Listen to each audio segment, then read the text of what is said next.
Alors, j'aimerais vous inviter à vous avancer, étant donné qu'il y a des places à 350 pièces en avant, là, qui n'ont pas été vendues. Avancez-vous. Je vais vous voir le blanc des yeux, la couleur des yeux, hein, tout ça. Sentez-vous pas gêné. Si vous êtes gêné, c'est parce que je suis gêné, gênant. Avancez-vous, venez-vous-en, là. Venez-vous-en. Je ne mords pas. OK, je ne mords pas. Des fois, je graffigne, mais je ne mords pas. Tournez avec moi dans la parole de Dieu, dans 1 Pierre, chapitre 1. Dans les dernières semaines, Pasteur Hugo a prêché sur... Hein, sur quoi il a prêché? Beaucoup de choses. Hein? Il a prêché sur le baptême. Baptême du Saint-Esprit, deuxième message. Premier message, le baptême d'eau. Et il a parlé de la conversion un peu la semaine passée. Ce matin, j'ai donné un titre au message, « Je suis sauvé ». Et c'est ce qu'on va voir dans les 9 versets qu'on va méditer ce matin. Et on va s'apercevoir que Pierre écrit aux élus, OK, à ceux qui sont sauvés. Il écrit aux enfants de Dieu, là. Et on va commencer par lire les 2 premiers versets, mais juste avant, maintenant que les enfants sont descendus, que tout le monde est tranquille, juste un mot de prière avant. Père Céleste, merci pour ta parole, merci pour ce que tu nous donnes. Merci Seigneur de ce qu'on peut la lire, la méditer librement. On peut se promener avec la Bible dans nos mains, Seigneur, sans aucune crainte d'être arrêté, n'importe quoi. Merci Seigneur pour cette liberté. Aide-nous à être de bons témoins, parce que tu veux parler au travers de nous, Seigneur. Tu veux qu'on soit les témoins de ton grand nom. Bénis ce temps ensemble. Enseigne-nous par ta parole. Au nom de Jésus. Amen. Amen. Amen. Alors, c'est les premiers 2 versets qu'on lit ensemble.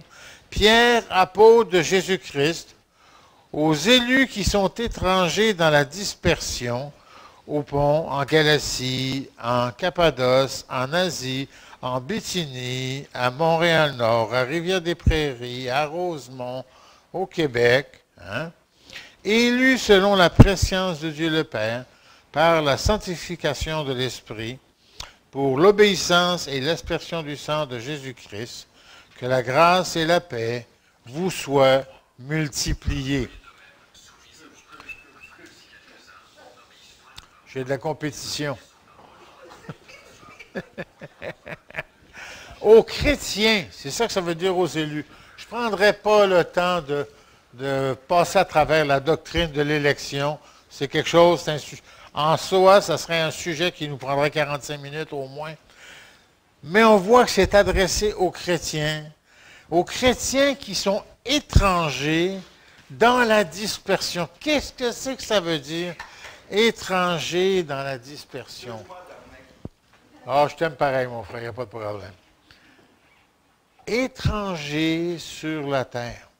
Comme enfants de Dieu, nous sommes d'Haïti, de Montréal, de Bécomo, de différents pays hispanophones. Moi, je suis né en France. J'en ai raté certainement, il y en a d'autres. On est de différents pays ici, mais nous sommes étrangers parce que comme enfants de Dieu, notre pays n'est pas terrestre. Notre pays est céleste. Notre place est céleste.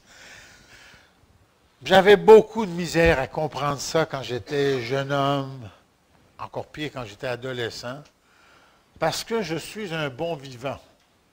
Il y en a qui disent un épicurien. J'aime les choses que le Seigneur nous a données sur cette terre. OK? Ça paraît un peu. Mais, c'est vrai que nous ne sommes pas d'ici. Plus nous vieillissons, plus nous nous rapprochons du ciel. Je ne vous le cache pas à tout le monde, là. À moins que Jésus-Christ revienne avant, on va tous mourir. OK? Il y en a qui, demain, Jean-Louis Roux, pour ceux qui connaissent le comédien Jean-Louis Roux, va avoir 100 ans. Alors, il y en a qui vivent jusqu'à 100 ans. OK? Mais il veut pas que ça soit 80 ans ou 102 ans, on va tous mourir. Et notre place pour l'éternité, comme enfant de Dieu, est au ciel. Même Jésus a dit, je vous quitte et je vais vous... Hey! Ma place. Ta place. Ta place n'est pas ma place et vice-versa. On a chacun notre place que le Seigneur veut nous préparer. Donc, c'est ça que ça veut dire. Nous sommes des étrangers sur cette terre parce que nous sommes, comme enfants de Dieu, citoyens du ciel. C'est ça que ça veut dire tout ça. Et que notre demeure n'est pas. Donc, nous sommes dispersés à grandeur de la terre. Il y a des chrétiens à grandeur de la terre. Notez aussi que dans ce passage-là, il y a une dimension trinitaire de la présentation du salut. Nous sommes élus selon la prescience de Dieu le Père, sanctifiés par l'Esprit pour l'obéissance et l'aspersion du sang de Jésus-Christ. Un salut, mais les trois personnes de la Trinité sont bien engagées dans tout ce qui touche dans ce salut. Lisons la suite de notre passage, c'est-à-dire du verset 3 au verset 9. Béni soit le Dieu et Père de notre Seigneur Jésus-Christ, qui, selon sa grande miséricorde, nous a régénérés par la résurrection de Jésus-Christ d'entre les morts, pour une espérance vivante, pour un héritage qui ne peut ni se corrompre, ni se souiller, ni se flétrir, et qui vous est réservé dans les cieux, à vous qui êtes gardés en la puissance de Dieu, par la foi pour le salut prêt à être révélé dans les derniers temps. Vous en tressaillez d'allégresse, quoique vous soyez maintenant pour un peu de temps, puisqu'il faut, affligés par diverses épreuves, afin que votre foi éprouvée, bien plus précieuse que l'or périssable, cependant éprouvée par le feu, se trouve être un sujet de louange, de gloire et d'honneur lors de la révélation de Jésus-Christ. Vous l'aimez sans l'avoir vu, sans le voir encore, vous croyez en lui et vous tressaillez d'une allégresse indicible et glorieuse en remportant pour prix de votre foi le salut de vos âmes. Pasteur Hugo, avant de lire le passage, avant de prêcher, il dit, avez-vous apporté votre Bible ce matin? Est-ce qu'il y en a on a des Nouveaux Testaments, là? Il doit y en avoir une coupe, hein? Est-ce qu'il y a quelqu'un qui aimerait avoir une Bible? OK, pour lire avec moi, pour suivre avec moi, avec tout le monde? Non, tout le monde a apporté sa Bible. Hop, juste ici, là, donc 1 Pierre, chapitre 1. Tout le monde a apporté sa Bible. Hey! Félicitations. On avait un concours comme ça avec les enfants. On mettait la Bible en l'air comme ça, puis on donnait un verset, puis on devait le chercher. Là. Parfait. Tout le monde a sa Bible. Alors, tout le monde a 2 points ce matin. Régénéré. Hein?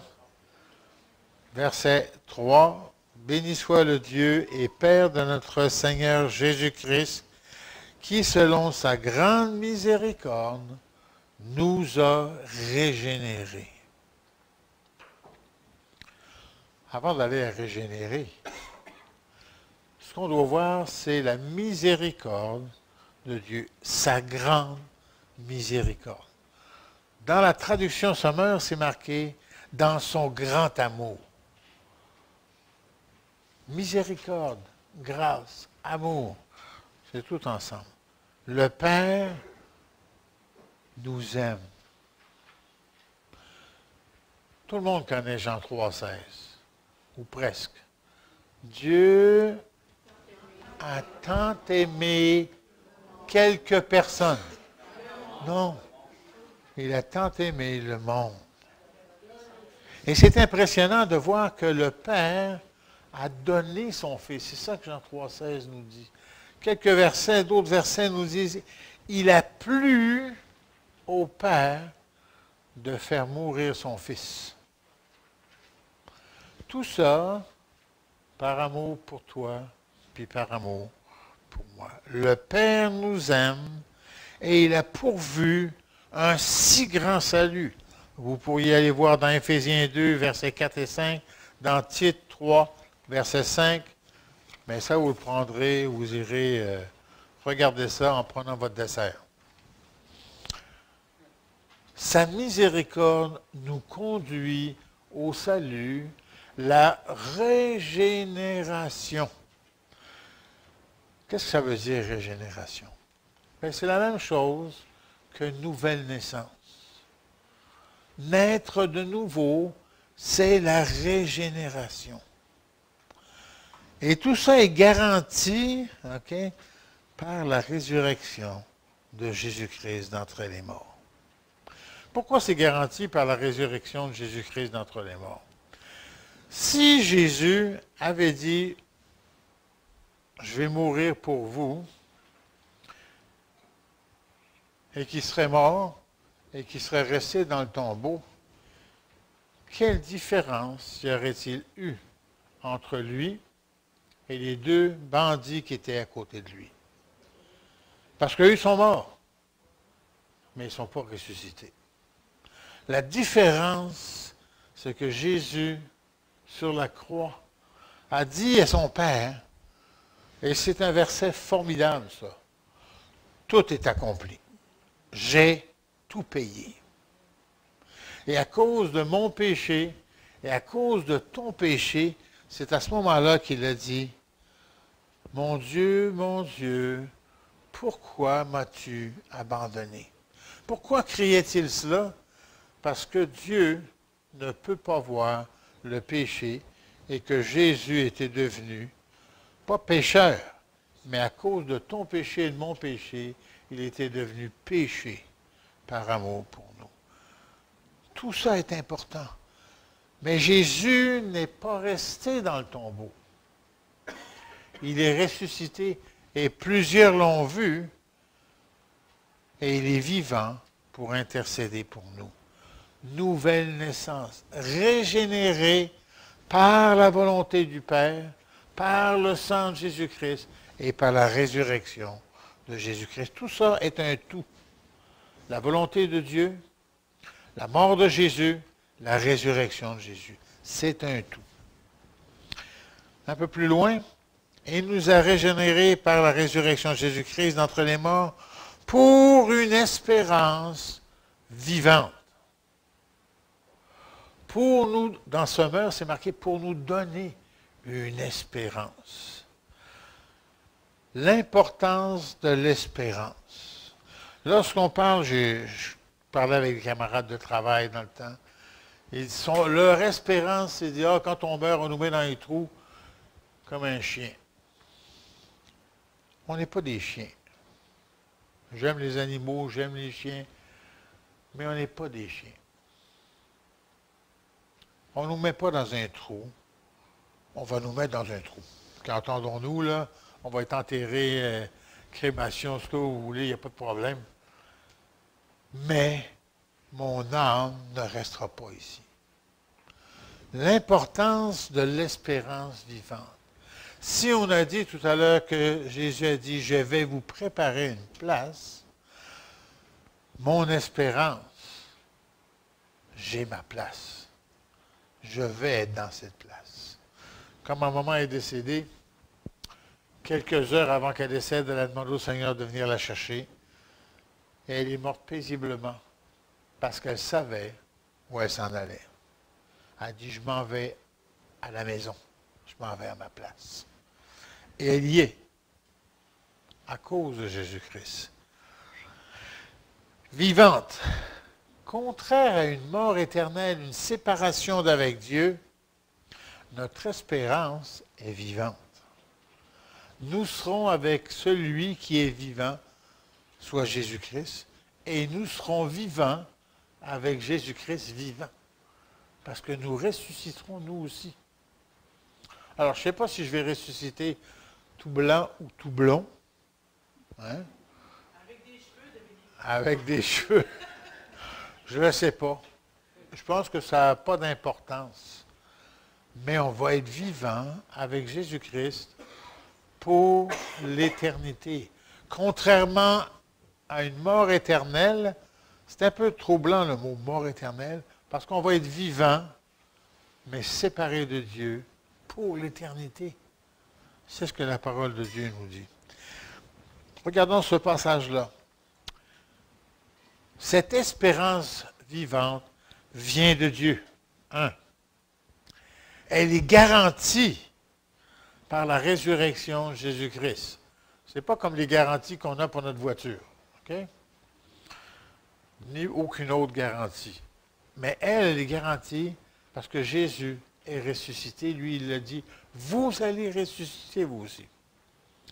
Elle est confirmée au travers des épreuves.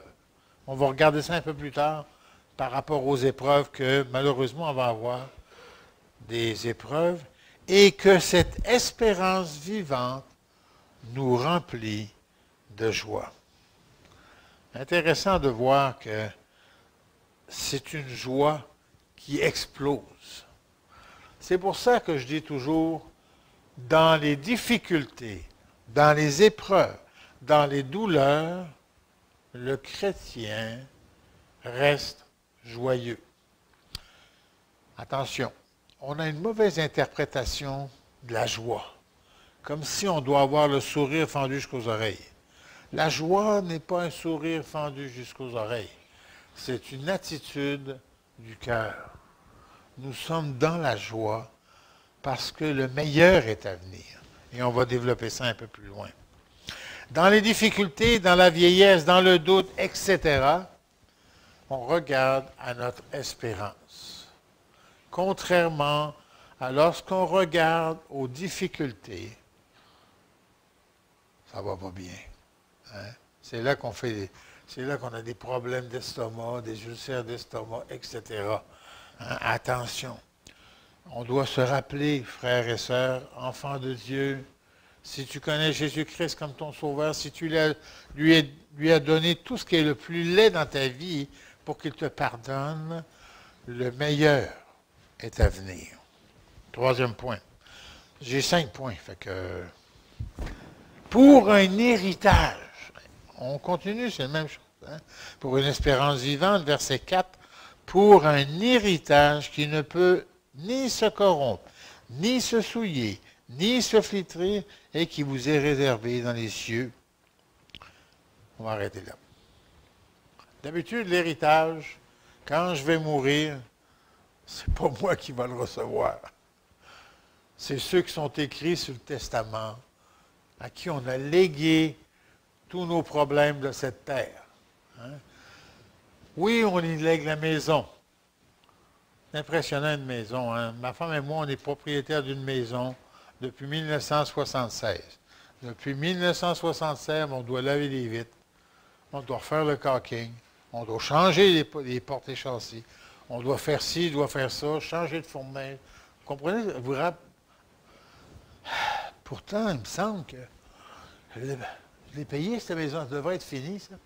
Non, on va tout léguer ça.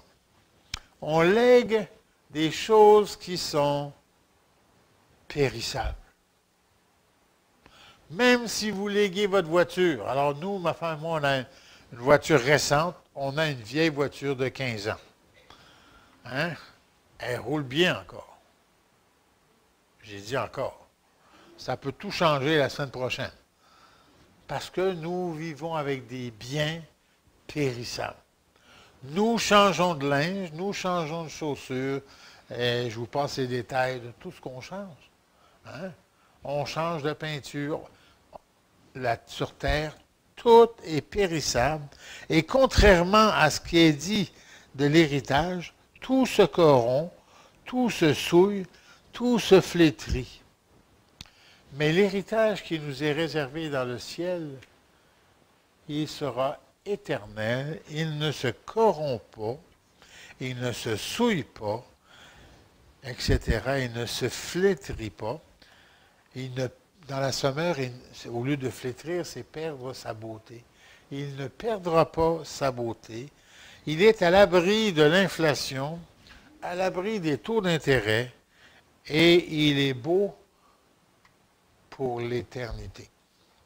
Ne pensons pas que notre héritage, comme enfants de Dieu, va nous garder oisifs. Dieu a créé Adam et Ève et il leur a donné de l'ouvrage. Dans l'éternité au ciel, il va nous donner des responsabilités aussi. Nous ne resterons pas oisifs, mais ça sera éternel. C'est réservé dans les cieux. Bon, réservé. C'est réservé pour toi comme enfant de Dieu. C'est réservé pour moi comme enfant de Dieu. Je ne sais pas si on comprend le mot réservé. C'est quelque chose de personnel. C'est réservé pour moi. C'est comme ma place. C'est comme réservé pour toi. C'est comme ta place. C'est à toi. Vous comprenez ce que je veux dire? Hein? C'est pas comme, on est allé avec ma femme, on a eu un cadeau d'un de mes frères. On a été écouter André Rieu au Stade Bell. C'est une job rentrer là-dedans. Avoir le billet sur ton téléphone cellulaire, tu ne peux pas avoir de billet imprimé. Et mon ami, c'est de l'ouvrage, je vous le dis. Puis on avait une place réservée. Faut t'y rendre à la place réservée. C'est haut en Gériboire, monter en haut, là-haut. Là. Hein? Mais là, notre place va être réservée. Le Seigneur va nous prendre par la main. Moi, je vois ça quand je vais mourir, puis que je vais faire face à l'éternité. Il me semble que je vois Jésus qui nous attend avec une belle robe de chambre, en ratine épaisse, chaude. Surtout en hiver, hein? Chaude. Je suis certain que Richard et Mimi trouveraient ça important, chaud. Ceux qui sont Richard et Mimi, ils ont dû descendre en bas. Chaud. Vous voyez, moi, je vois ça comme ça. Écoute, il n'y a rien qui dit que c'est ça, hein? Mais c'est réservé. Et la suite est intéressante, okay? Qui vous est réservée dans les cieux. À vous qui êtes, à vous qui êtes gardés par la puissance de Dieu, par la foi, pour le salut prêt à être révélé dans les derniers temps. Gardez, nous sommes, tu es, je suis, nous sommes gardés dans le sens de préserver par la puissance de Dieu. Tu n'es pas tout seul, je ne suis pas tout seul, même si je me sens seul des fois, je ne suis pas seul, tu n'es pas seul, nous sommes gardés par la puissance de Dieu. La puissance de Dieu nous garde et nous gardons la foi. On a chacun un gardage. C'est pas pas un très bon mot français, ça. Mais Dieu me garde et nous gardons la foi. L'importance d'avoir Dieu à nos côtés. Et il faut passer par des difficultés pour savoir que Dieu est à côté de nous, que son esprit vit en nous et qu'il va nous garder jusqu'à la fin. Pour le salut qui sera révélé dans le temps. Nous ne sommes pas seuls au combat. Quand vous faites face à un temps difficile, c'est possible que vous fassiez face à un temps difficile en ce moment, tu n'es pas seul au combat. Dieu est avec nous, Dieu combat avec nous. Merci Seigneur. Nous ne sommes pas seuls au combat. Dernier point. Verset 6. Vous en tressaillez d'allégresse. Wow! C'est fort, ça. Hein? Tressailler d'allégresse. C'est ce qui fait notre joie. Je tressaille d'allégresse. Est-ce que ça veut dire que je ne pleurerai pas? Non. Est-ce qu'on peut tressailler d'allégresse et pleurer? Oui, définitivement. Parce que les pleurs, la douleur, les larmes, les difficultés vont avec la suite du verset.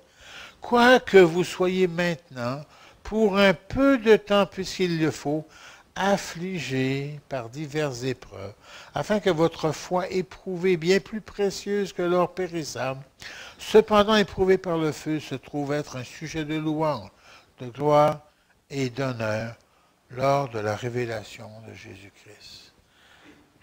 Des difficultés, des épreuves, c'est pas avec le si je vais avoir des épreuves. Non, non, c'est pas si je vais avoir des épreuves, c'est quand.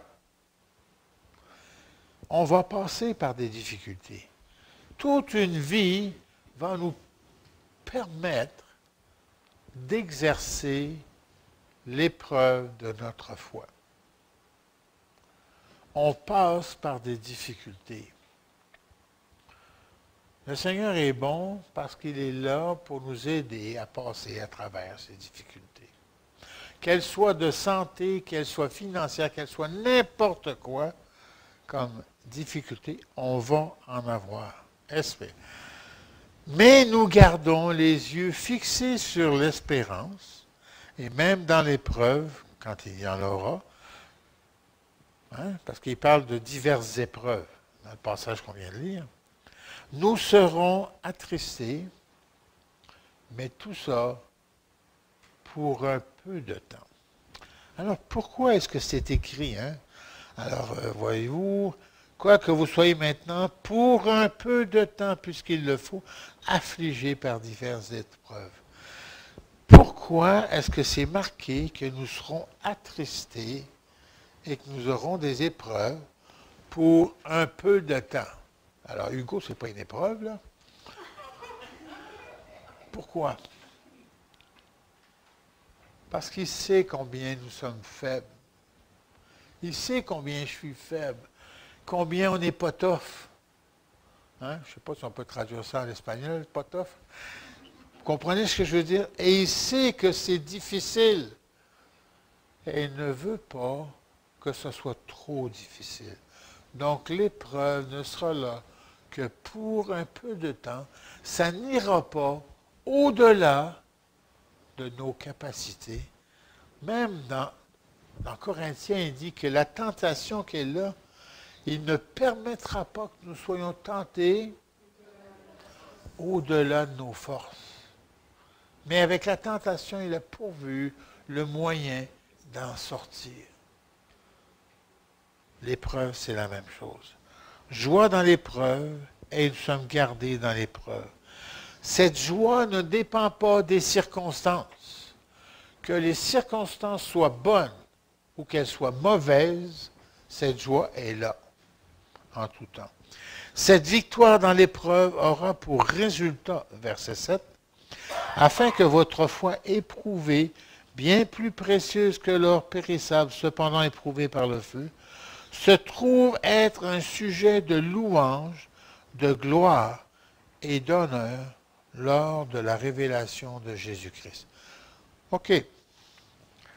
Cette gloire, cet honneur, cette louange n'est pas adressée à Jésus-Christ, mais c'est la louange, la gloire et l'honneur de Jésus-Christ à celui qui a résisté toute la vie. Et on va apporter à Jésus-Christ tout ce qu'on a dit. Voilà, Seigneur, tu m'as donné 3 talents, j'en ai rapporté 6. C'est exactement la même chose. On va rapporter au Seigneur tout ce qu'il nous a donné lorsqu'il paraîtra. Conclusion. Versets 8 et 9. On veut une bonne description de la foi. Souvent, on va dans Hébreux chapitre 11, mais les versets 8 et 9 nous disent bien qu'est-ce que c'est que la foi. Vous l'aimez sans l'avoir vu. Sans le voir encore, vous croyez en lui et vous tressaillez d'une allégresse indicible et glorieuse. Il y a des beaux mots aujourd'hui, hein? Une allégresse indicible et glorieuse, en remportant pour prix de votre foi le salut de vos âmes. Ça, c'est la foi. Hugo avait prêché à un moment donné, une fin de semaine de camp au camp des Bouleaux, sur l'amour qu'on devait avoir à Jésus, puis il avait dit, quand est-ce la dernière fois que tu as dit à Jésus, je t'aime? Je t'aime, Jésus. Et ça m'avait touché. Ça m'avait touché. Nous ne disons pas assez, je t'aime, à notre époux, notre épouse, nos enfants, ceux qu'on aime en général. Mais est-ce que nous le disons à Jésus, je t'aime, pour tout ce qu'il a fait pour chacun de nous, pour moi? La foi. Vous l'aimez sans l'avoir vu. Vous croyez en lui sans le voir encore. Et on se réjouit d'une joie merveilleuse et glorieuse. Deuxième point de conclusion. Nous aurons de la part de Jésus la louange, la gloire et l'honneur. Vous rendez-vous compte, nous rendons-nous compte que Jésus va nous louer, gloire et honneur, parce que nous l'aurons aimé et que c'est lui qui aura tout fait, et c'est lui qui nous donnera la louange. C'est lui qui se ceindra, et comme il a fait avec les apôtres, qui leur a lavé les pieds, il va faire ça avec nous. L'exemple qu'il nous donne. J'aime Jésus. N'oubliez pas de dire à Jésus que tu l'aimes. Dernier point. Nous sommes remplis de joie dans l'épreuve, vous réjouissant d'une joie merveilleuse et glorieuse. Le salut, la nouvelle naissance, nous donne paix, espérance, héritage, adoption. Le mot adoption n'est pas dans ce passage-là. C'est pour ça que je vous donne un devoir. J'ai appris ça d'Hugo. Il faut donner des devoirs. J'aimerais vous encourager à lire Éphésiens chapitre 1. Il parle des bénédictions que nous avons dans les lieux célestes. Attention, c'est bien marqué, les bénédictions que nous avons, pas que nous aurons dans les lieux célestes, que nous avons maintenant, qui nous sont réservées dans les lieux célestes, mais on les a, ils sont à nous. Et une de ces bénédictions, c'est l'adoption. Il a fait de nous, par Jésus-Christ, ses enfants, et il a fait de lui, par Jésus-Christ, notre papa. Frères et sœurs, nous avons un Père, nous avons un frère en Jésus-Christ, nous avons une famille. Lisez Éphésiens chapitre 1. Dernière question. As-tu cette paix? As-tu cette espérance? Cet héritage? Je n'ai même pas mentionné que quand on parle d'héritage, la parole de Dieu nous dit qu'on est héritier, co-héritier avec Jésus-Christ. Jésus-Christ, c'est le Fils de Dieu, le Prince. Nous sommes des princes et des princesses. Pétez-vous pas les bretelles avec ça, là. OK? Mais la parole de Dieu nous le dit. OK? Tout ça. As-tu cette paix, cette espérance, cet héritage, cette adoption, etc.? Je vous encourage à prendre une décision comme notre frère Eddie l'a fait au début. Quand il faut prendre une décision à un moment donné, et on demande à Jésus de pardonner tous nos péchés, et il le fait. Il est fidèle et juste pour nous pardonner toute iniquité maintenant, et notre nom, ton nom sera écrit dans le livre de vie. Amen. Prions. Père Céleste, merci pour ta parole qui nous enseigne. Merci Seigneur pour cette paix, cette espérance, cette adoption, cet héritage. Cette joie, Seigneur, qui remplit notre cœur, même lorsque nous pleurons, même dans la douleur, même dans les difficultés.